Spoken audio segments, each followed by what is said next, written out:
Chapter 13 Amateurs, Professionals, and Games People Play, in which it is argued that what it is to be a game is independent of the motives anyone may have for playing it, and the games in Games People Play are presented as examples of what games are not.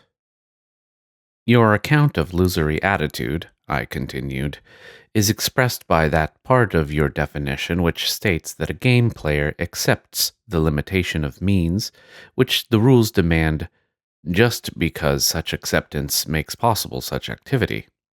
Now, consider, if you will, a professional athlete. He is playing hockey, let us say, as a means of earning his livelihood. That is, his reason for playing hockey is to make money. Now, in order to play the game of hockey, he must accept the rules of hockey. It therefore follows that one, anyway, of his reasons for accepting the rules is that such acceptance is a necessary condition for earning his salary. But if that is so, then it is false to say that he accepts the rules of hockey just because such acceptance makes possible such activity. And so, the existence of professional game players appears to falsify your account of Lusory Attitude. Unless, of course, you want to maintain that professionals, precisely by virtue of the fact that they do not have Lusory Attitude, are not really playing games. And perhaps that is what you do want to maintain. Perhaps you want to say that when you and I play hockey, we are playing a game, but that when Bobby Orr or Ken Dryden play hockey, they are working.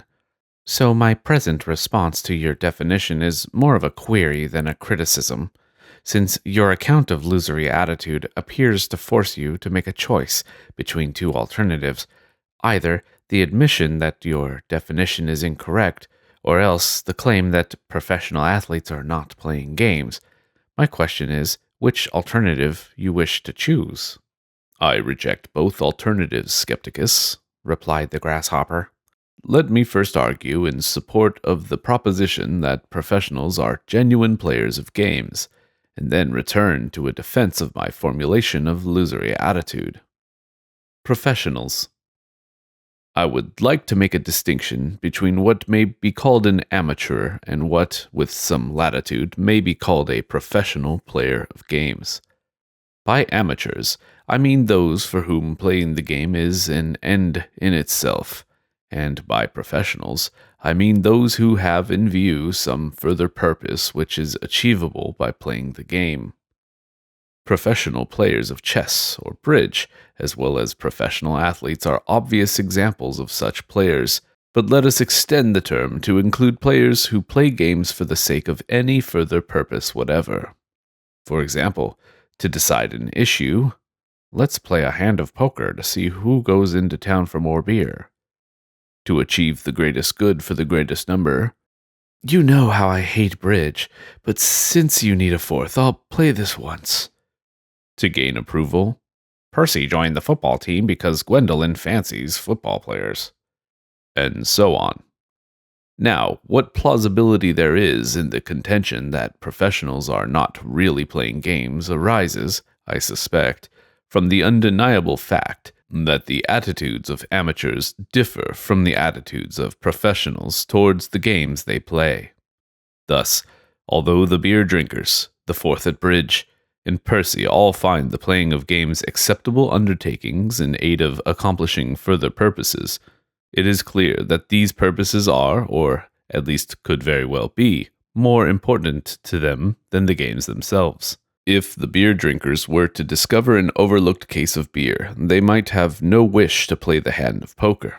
If an enthusiastic bridge player turned up, the unwilling fourth would gladly withdraw, and if Gwendolyn's amatory preferences were to switch from athletic to sedentary objects, Percy might very well resign from the football team. The attitude of the amateur differs from these attitudes because he is motivated by a love of the game rather than by a love of beer, or the general welfare, or of Gwendolyn. But although the attitudes of amateurs and professionals are markedly different, it is still the case that these differing attitudes are attitudes towards games, and not towards something else. In a similar way, Smith and Jones have very different attitudes towards the force of gravity.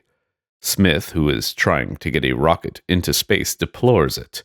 Jones, who is trying to return a rocket to Earth, applauds it. But these contrary attitudes do not change what it is to be the force of gravity. It is true, of course, that some things do change with a change of attitude. If playing, rather than playing games, is activity which is always and only undertaken for its own sake, then professional player is a contradiction in terms. On such a view, we would be obliged to say that a professional athlete was not playing, but we would not be obliged to deny that he was playing a game.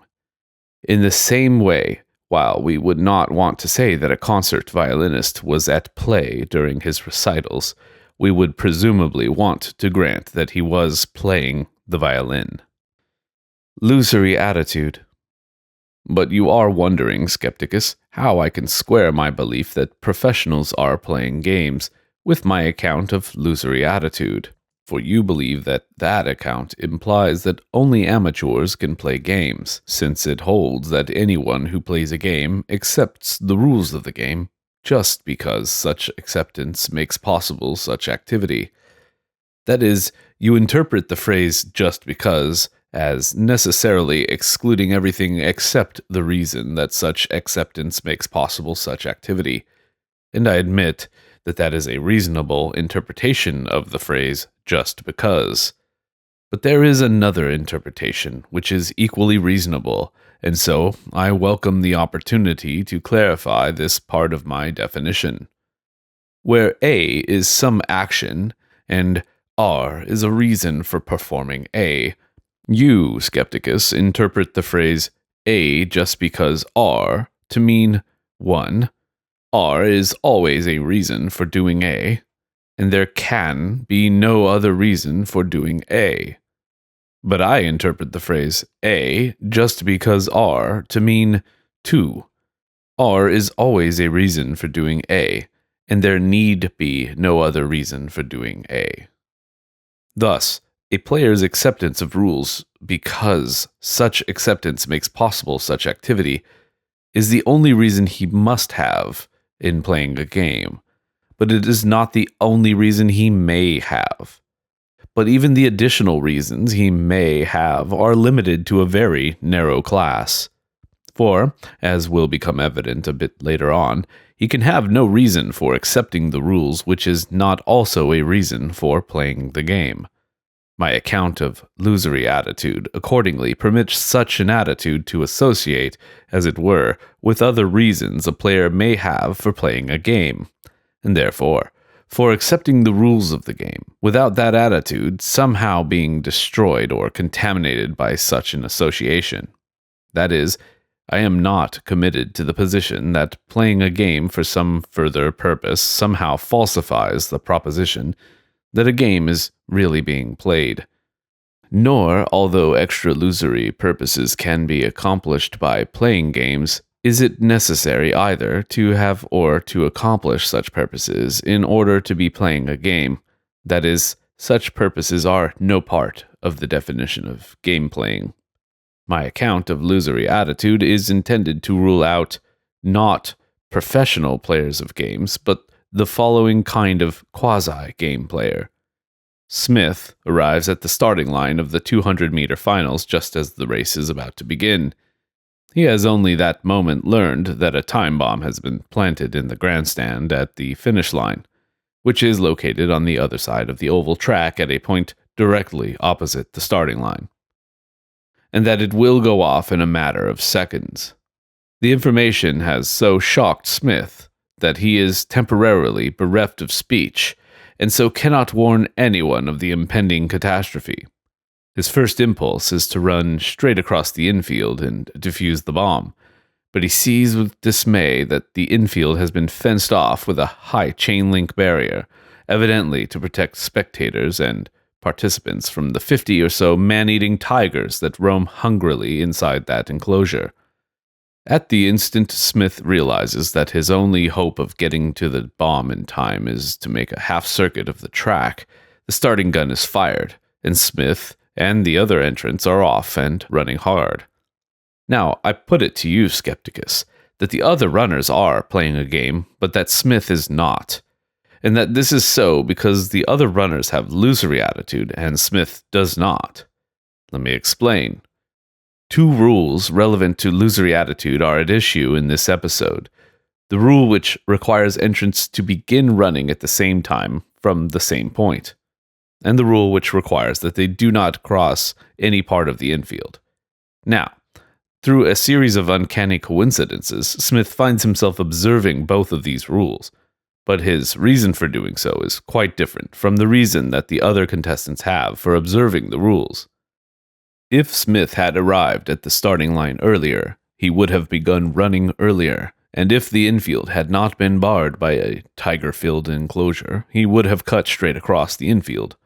But the other runners, who could have started running before the starting gun was fired, did not do so. And if the infield had been neither fenced nor tiger-infested, they still would have remained on the track. That is, they accepted the rules just because they wanted to participate in a competitive game.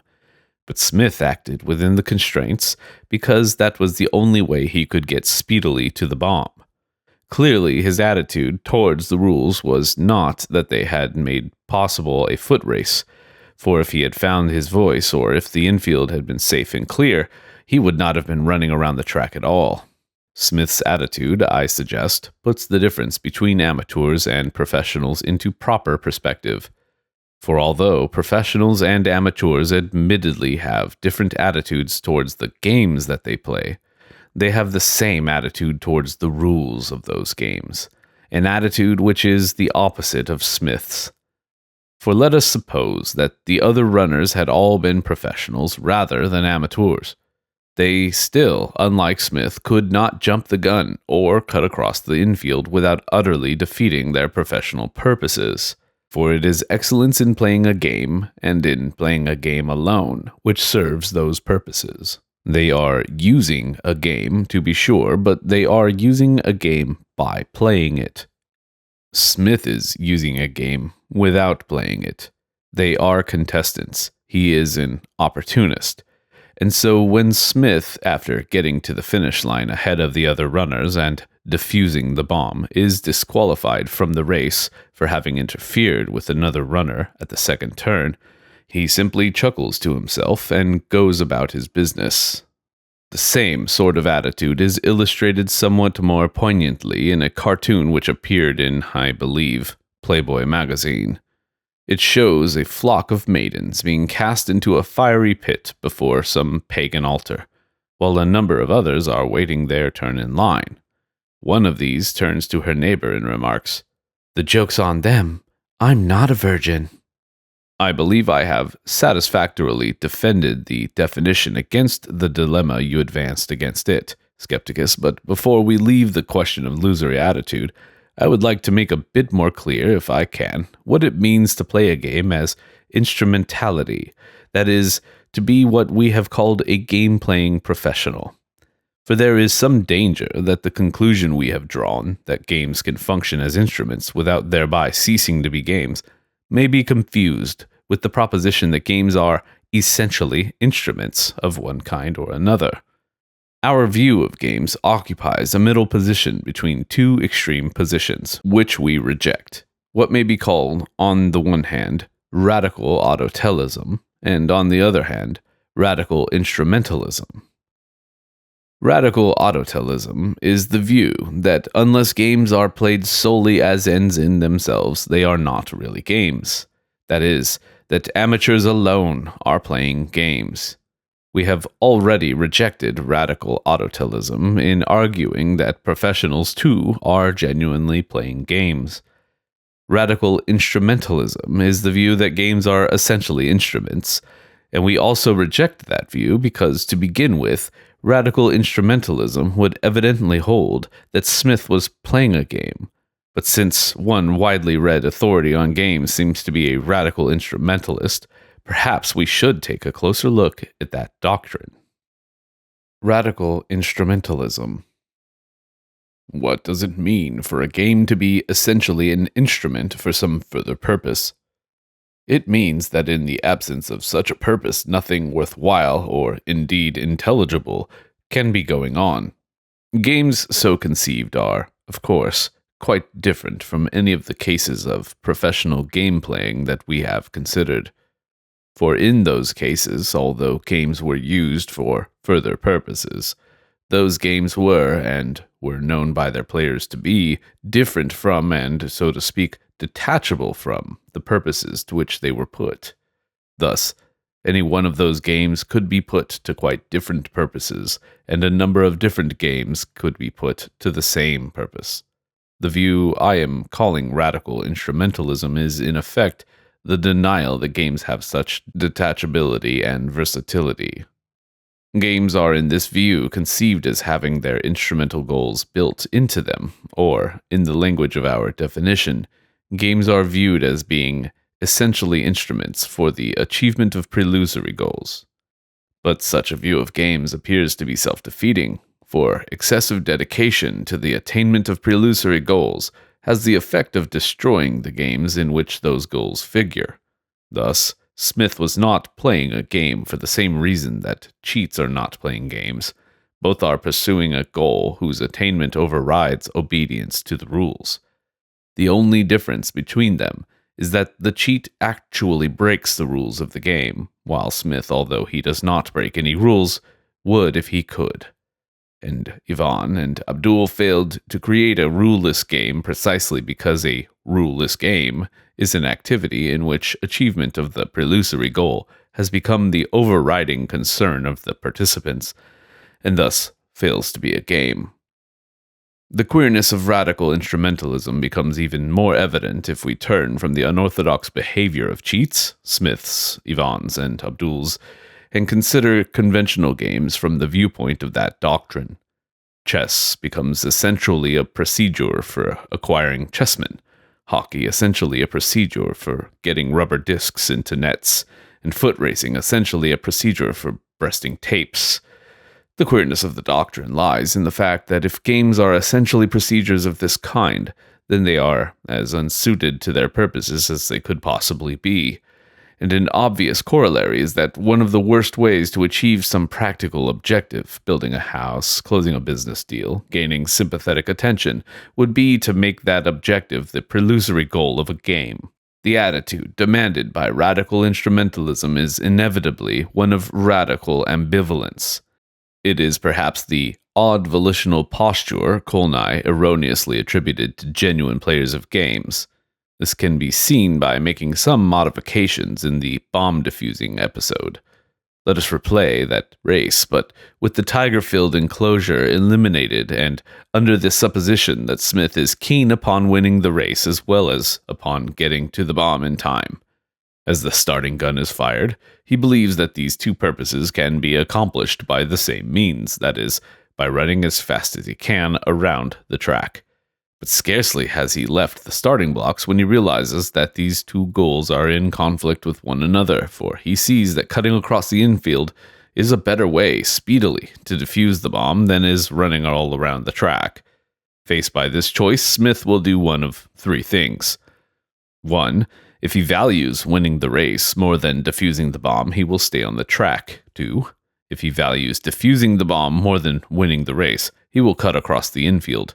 Or 3. If he values each of these things equally, he will be reduced to a state of gibbering indecision. Radical instrumentalism, therefore, is a theory of games which needs only to be understood in order to be shunned, for it cannot be put into practice. Because of the equal but irreconcilable demands of the game and of what may be called life, although it is possible to meet the demands of the game or of life, or of neither, it is not possible to meet the demands of both. Games people play. If the games played in Eric Berne's Games People Play are really games, then Berne is an exponent of this incoherent theory.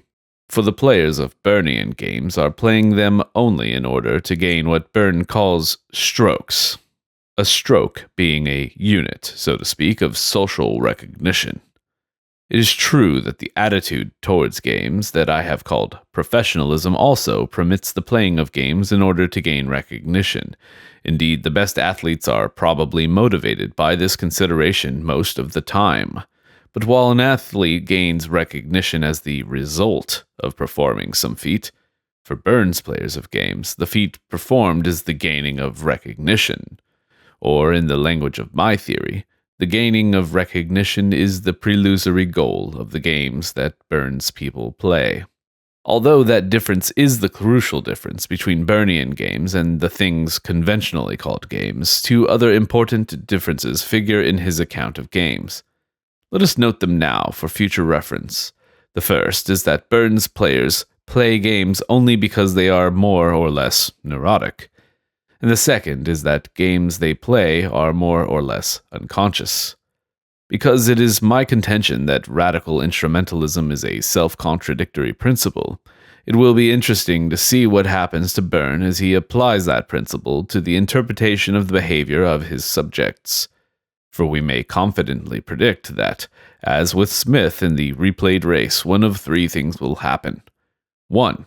It will become evident that because his subjects are playing games, their behavior is dysfunctional for satisfying their neurotic needs for recognition, or 2. It will become evident that because their behavior does satisfy those needs, they are not really playing games, or 3. It will become evident that Byrne is talking gibberish. We may take what Byrne calls Schlemiel as a representative example of a Byrnian game. Here is how Byrne describes it. The moves in a typical game of Schlemiel are as follows. 1W. White spills a highball on the hostess's dressing gown. 1B. Black, the host, responds initially with rage, but he senses, often only vaguely, that if he shows it, White wins. Black therefore pulls himself together, and this gives him the illusion that he wins. 2W. White says, "I'm sorry." 2B. Black mutters or cries forgiveness, strengthening the illusion that he wins. 3W. White then proceeds to inflict other damage on Black's property. He breaks things, spills things, and makes messes of various kinds. After the cigarette burn in the tablecloth, the chair leg through the lace curtain, and the gravy on the rug, White's child, Byrne means by this the child in all of us, is exhilarated because he has enjoyed himself in carrying out these procedures, for all of which he has been forgiven, while Black has made a gratifying display of suffering self-control. Thus, both of them profit from an unfortunate situation, and Black is not necessarily anxious to terminate the friendship. As in most games, White, who makes the first move, wins either way. If Black shows his anger, White can feel justified in returning the resentment. If Black restrains himself, White can go on enjoying his opportunities. The real payoff in this game, however, is not the pleasure of destructiveness, which is merely an added bonus for White, but the fact that he obtains forgiveness. Schlemiel admittedly bears some resemblance to genuine games. There are moves and counter-moves. There is what Byrne calls a payoff. But I think, Skepticus, that the similarity pretty much ends there. Notice, for example, Byrne's very odd remark that, as in most games, White, who makes the first move, wins either way. That is an odd thing to say about games, because such a state of affairs is ordinarily, if not invariably, the mark of a seriously defective game, as we had reason to observe on another occasion. Such a game would be a Parker Brothers reject, or if football were such a game, then the team that won the toss would be assured of victory, so that football could be replaced with coin flipping. We may also notice how Byrne is using the word payoff. Now, as far as games are concerned, payoff is ambiguous. The joy of victory, or even the satisfaction of playing a losing but superb game, might both be considered payoffs. Or some additional reward for winning might be considered a payoff. The ambiguity is revealed in an exchange depicted in a Punch cartoon between the father of a marriageable daughter and a young man. Father: "Whoever marries my daughter gets a prize." Young man: "Jolly good. Will it be a cash award or just a trophy? The payoff in Burns' games, it is clear, is like a cash award or a trophy, and unlike the satisfaction of a well-played game. As I believe is convincingly established by the following exchange we may imagine as occurring between Sam Schlemiel, an avid player of Schlemiel, and a friend. Friend, why don't you play Schlemiel with Abe Adult rather than with Susie Schlemazel? The Schlemazel, according to Byrne, is the natural victim of the Schlemiel. Sam, why should I? Susie is perfect for my purposes. She always forgives me at once, no matter how outrageous or how numerous my transgressions. Precisely. It's just like shooting fish in a barrel.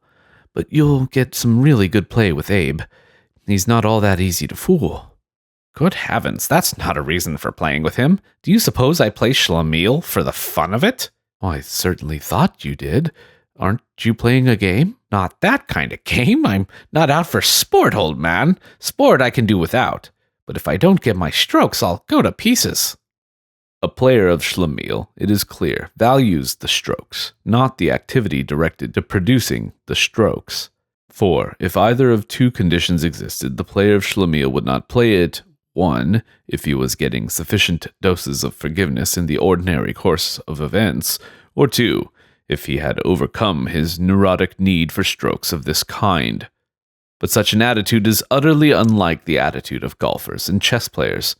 For suppose, carried away by Byrne's thesis, we uncritically accepted his contention that games are unconscious devices for the satisfaction of neurotic needs.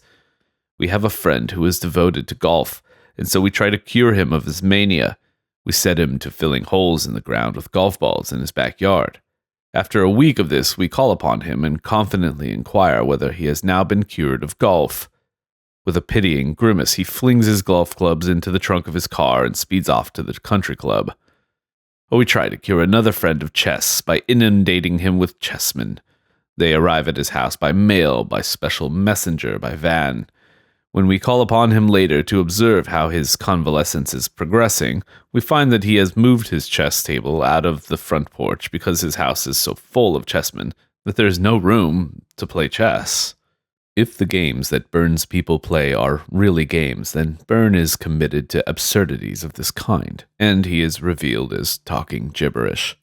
But Byrne is not really that crazy, and his subjects, although admittedly not paragons of mental health, are not that crazy either. For of course, the things that Byrne calls games are not games at all. Indeed, no one could be less interested in games like chess and golf than Byrne. Even though he borrows white and black from chess, neither that game nor anything like that game is the model which guides his analysis of social behavior. His model is not any kind of game, but the confidence game, that is, a certain kind of trickery and deceit, as Byrne makes quite clear. A game is an ongoing series of complementary, ulterior transactions progressing to a well-defined, predictable outcome. Descriptively, it is a recurring set of transactions, often repetitious, superficially plausible, with a concealed motivation, or, more colloquially, a series of moves with a snare, or gimmick. And so Byrne concludes, not very surprisingly, that every game is basically dishonest. It is true, of course, that trickery and deceit are part of many games. The feint in fencing and boxing, misdirection in chess and in various card games, the deke in hockey, the curve in baseball, all are efforts to mislead in order to gain an advantage. But it is not these maneuvers that make the activities in which they occur games. It is the constitutive rules of those games which make these kinds of misdirection the useful maneuvers that they are. But to call any deceptive move whatever a move in a game is to court, if not to become wedded to, quite unnecessary confusion. You may be thinking, Skepticus, that I am making a great deal of fuss over what is nothing more than a verbal quibble. What's in a name, after all?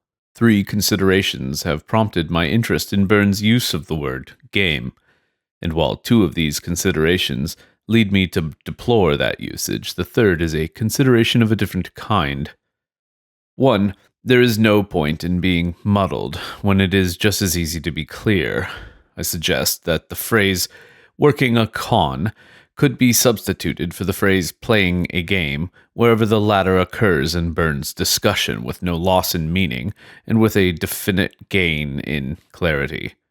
2. Linguistic muddles can have practical consequences. Thus, calling war a game, as Byrne does, page 50, is not only jejune but also, perhaps, dangerously misleading. For it suggests that wars are in principle as easily avoidable as is the pursuit of some popular but destructive sport. Thus, the mayhem of the 1973 Indianapolis 500 was avoided in the 1974 running by the introduction of rules which resulted in a race with 0 injuries to drivers and spectators. People who think of wars as games may be misled into supposing that wars are subject to the same kind of reformation, if only it is pointed out to statesmen and generals that some modification of the rules of war is desirable, in view of the fact that under the present rules people are actually getting killed.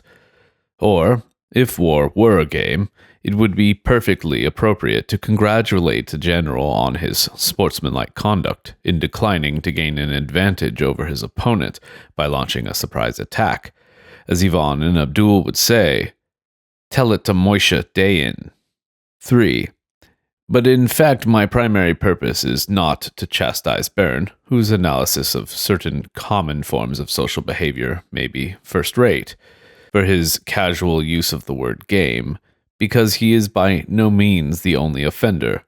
There is a good deal of loose talk about games these days. No, Byrne is essentially interesting to me because his thesis, which may be sound social psychology, beautifully exemplifies, if it is regarded as a thesis about games, the incoherence of radical instrumentalism.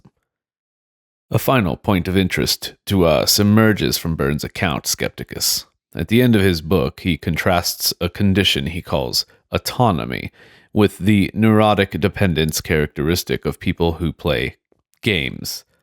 And one of the chief features of this autonomous condition is that it means liberation. Liberation from the compulsion to play games. Page 180. This compulsion to play Byrnean games is, I suggest, just like the compulsion that ants have to work, except that ants work in order to secure their physical survival, while Byrne's people play games in order to secure their psychological survival.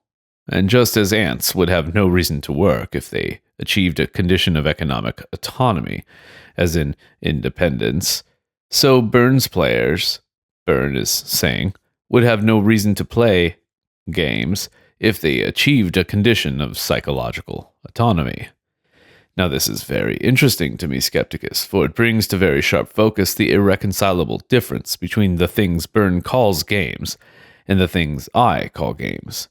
For I suspect that playing genuine games is precisely what economically and psychologically autonomous individuals would find themselves doing, and perhaps the only things they would find themselves doing.